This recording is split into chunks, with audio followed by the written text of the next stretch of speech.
السلام عليكم ورحمة الله تعالى وبركاته. مرحبا بالجميع وتحية إليكم من جديد. برنامج اليوم هو برنامج مهم موجه خاصة إلى الإخوة والأخوات الذين لديهم اهتمام بالتسجيل في القرعة الأمريكية. إذن هناك تساؤل مهم يطرح من طرف هؤلاء، سوف نتطرق له في البرنامج، ولا بأس إن استفدتم من البرنامج أن تقوموا بمشاركته مع الأصدقاء والأحبة، هذا كله لكي تعم الفائدة. ولا تنسوا أن تشتركوا في القناة. إذن بالنسبة للتساؤل المهم الذي يطرح من طرف الإخوة والأخوات هو عن التسجيل والتقديم على القرعة العشوائية الأمريكية.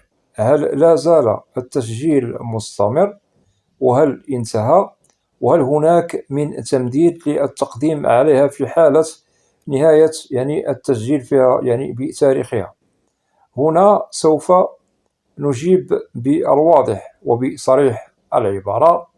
سبق أن وضحنا لكم عبر القناة بأنه التقديم على القرعة الأمريكية يشتغل عليه بضوابط، ولا يمكن خرق المدة المحددة الموضوعة لدى قانون الهجرة فيما يتعلق بالتسجيل والتقديم فيها.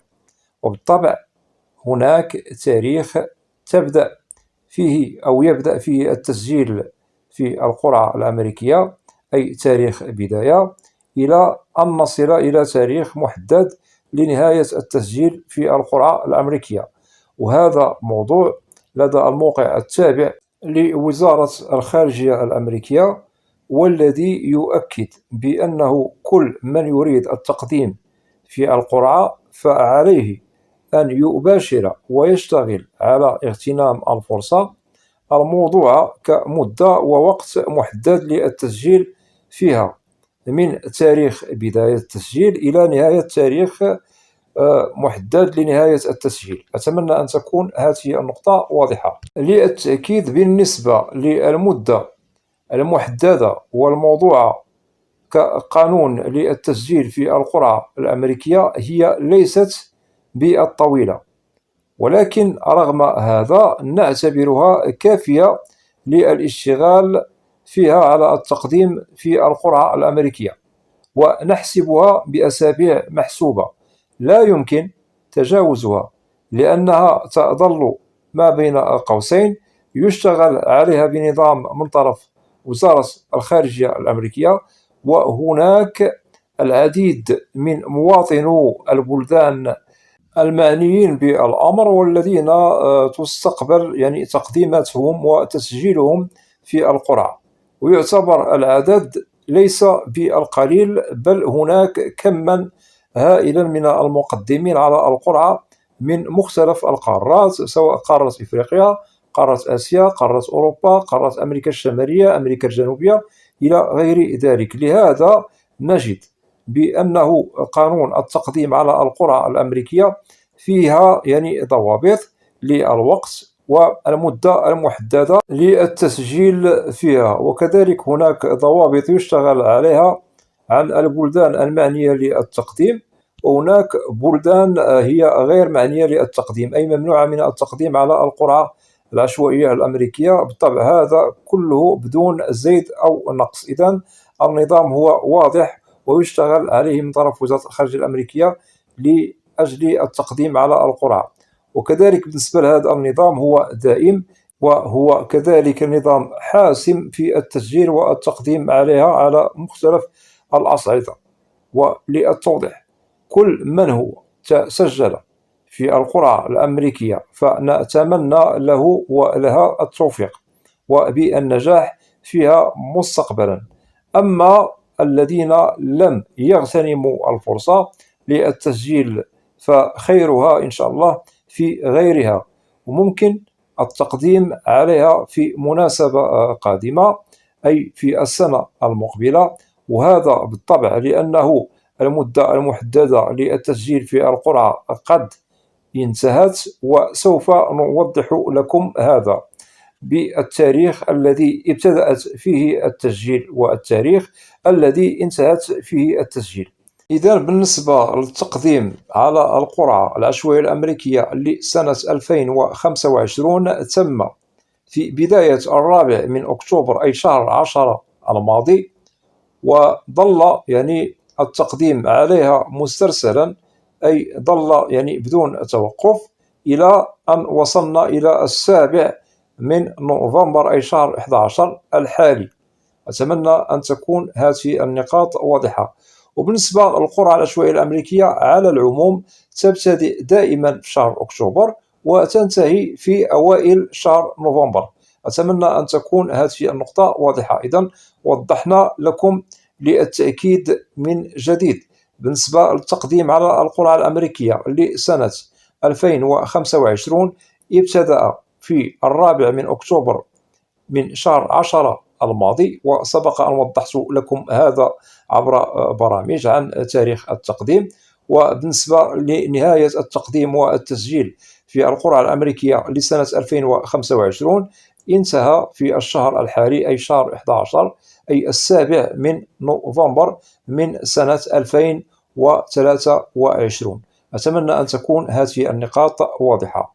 إذا بعدما وضحنا لكم بأنه التسجيل والتقديم على القرعة العشوائية الأمريكية انتهى في شهر نوفمبر الحالي أي 7 منه، هنا بالطبع سوف يطرح تساؤل، وهذا التساؤل هو نعتبره مهما: هل هناك من تمديد للتسجيل في القرعة أي زيادة أسابيع أخرى للتسجيل، رغم أن المدة المحددة للتسجيل فيها قد انتهت؟ هنا سوف نجيب بأنه لا يمكن أننا نتجاوز المدة المحددة للتسجيل في القرعة الأمريكية. انتهى الأمر، أي الإجابة بلا، ليس هناك من تمديد في التسجيل والتقديم على القرعة الأمريكية. وقد وضحنا لكم سالفا بأنه لا يمكن تجاوز المدة المحددة للتقديم عليها، وهناك تاريخ بداية وهناك تاريخ نهاية، وانتهى الأمر. ورغم أنكم ممكن تقومون بالتقديم والتسجيل ما بعد التاريخ المحدد لنهاية التسجيل في القرعة، فهنا لن يقبل منكم التسجيل، لأنه هذا قانون صارم ولازم احترامه. إذا أتمنى أن تتفهموا الأمر. وكذلك بالنسبة للإخوة الذين قدموا على القرعة الأمريكية نعتبرهم بأنهم اغتنموا الفرصة. أما بالنسبة للإخوة الذين لم يقدمون عليها وبالطبع لم يحترموا التوقيت المحدد، فهؤلاء إن شاء الله ممكن لهم من بعد إن شاء الله في السنة المقبلة أي سنة 2024 ننصح بعدم الوقوع في نفس الخطأ، أي أنكم تعرفون ما لكم وما عليكم. أي أنه عندما يبتدئ التسجيل في القرعة نشتغل على التقديم عليها في وقتها، وبالطبع نحترم الوقت الذي هو محدد للتسجيل فيها. هذا بالطبع لكي تغتنموا الفرصة وتقوم بالتقديم عليها بأريحية، ليس هناك من مشكل. وبالطبع هناك أسابيع هي كافية للتسجيل على القرعة الأمريكية.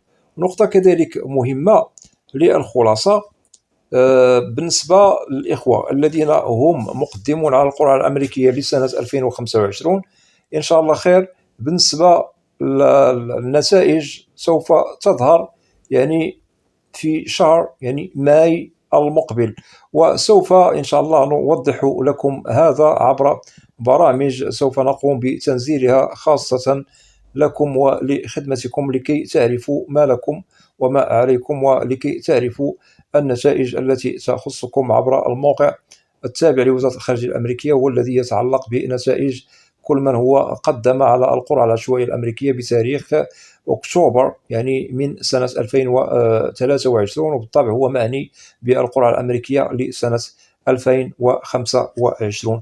إذن للخلاصة وضحنا لكم بأن التسجيل في القرعة الأمريكية لسنة 2025 قد انتهى خلاص. وبالنسبة للإخوة الذين لديهم تساؤل عن التمديد، ليس هناك للتمديد في التسجيل على القرعة الأمريكية، وبالطبع وضحنا بأن تاريخ يعني المحدد له نهاية التسجيل فيها قد انتهى في 7 من شهر نوفمبر الحالي، أي شهر 11 من سنة 2023. أتمنى أن تكون جميع النقاط التي وضحناها لكم واضحة، وفي حالة أنه لديكم أسئلة تتعلق ببرنامج اليوم أو أي برنامج في القناة فلا بأس أن تقوموا بوضع تعليق عبر القناة، وسوف تجدوا الإجابة عبر البرنامج المعروف بالقناة، برنامج أسئلة وأجوبة، لأنني لا أستثني منكم أحدا. وأتمنى من الإخوة والأخوات الذين لا زالوا لم يشتركوا في القناة، أدعوكم للاشتراك في القناة وتفعيل زر الجرس ليصل إليكم كل جديد. ولا تنسوا أن تدعمونا دائما بلايك لكي نصل إلى أكبر نسبة من المشاهدة. وبالنسبة للقناة محتواها كامل وشامل عن الهجرة والمهاجر إلى الولايات المتحدة الأمريكية بشكل عام وكتعريف. وأسألكم الدعاء، وإلى لقاء قريب بإذن الله، والسلام عليكم ورحمة الله تعالى وبركاته.